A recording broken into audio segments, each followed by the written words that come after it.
Good day everyone. So today let me teach you how to change your Facebook password.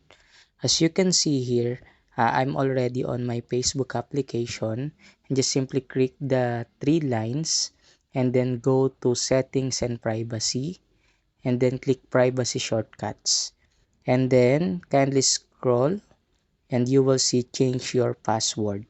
Then you will be prompted here.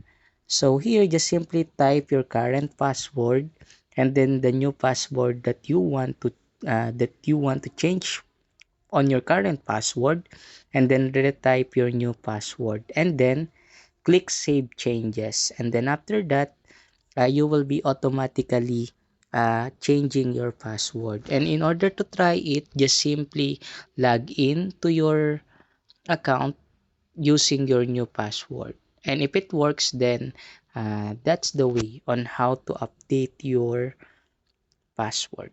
Okay, so that's it for today, and don't forget to subscribe on our YouTube channel.